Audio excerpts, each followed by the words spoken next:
Ora vi dico un paio di cose che riguardano gli ultimi sviluppi emersi anche ieri sera nel corso di Ring per le prossime elezioni in Veneto. Sapete che Salvini era qui e c'è una cosa dell'ultima ora che poi vi dirò.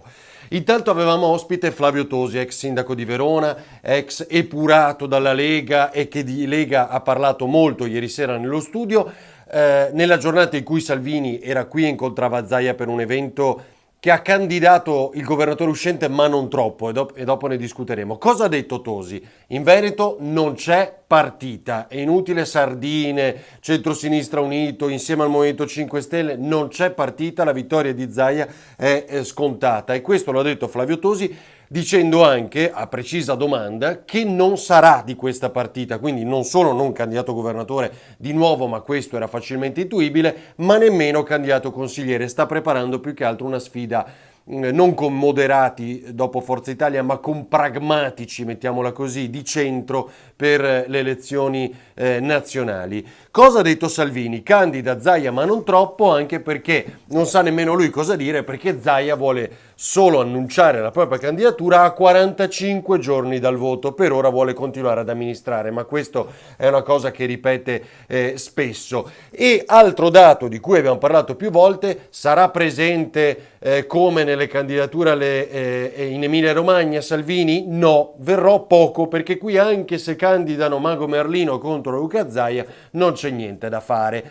Questo è Salvini, che però nella serata, nella giornata lunghissima e poi nella notte, perché ha dormito a Venezia, al risveglio questa mattina, guardate con chi è, adesso come faccio a farvelo vedere, spero lo vediate bene, con Brugnaro. Perché incontra Brugnaro? Per parlare di Venezia, acqua alta, problematiche della città che è senza turisti. Certo, un segnale importante, ne parliamo tra l'altro stasera 20:10 di questa Venezia tra acqua alta e coronavirus in forte difficoltà. No, di sicuro ha parlato di alleanze per le comunali. Con chi deve dialogare? Perché non ha un leader Brugnaro, è Brugnaro, punto stop. Deve parlarne con lui. E cosa gli avrà detto? Siccome la Lega, lo strapotere della Lega rischia di arginare la futura possibile, dovesse vincere ancora Brugnaro, amministrazione del sindaco veneziano, di questo hanno parlato, lo appoggia o meno, insomma lo scopriremo nel corso della giornata. Movimento 5 Stelle,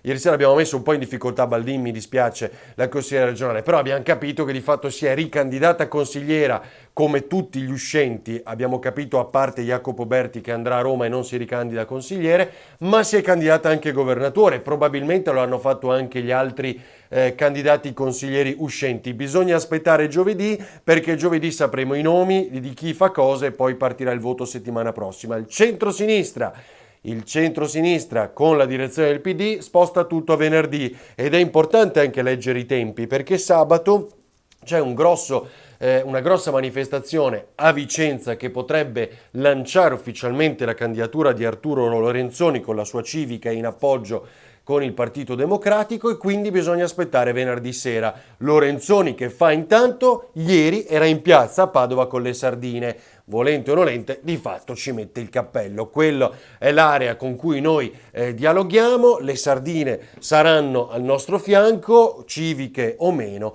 e così è.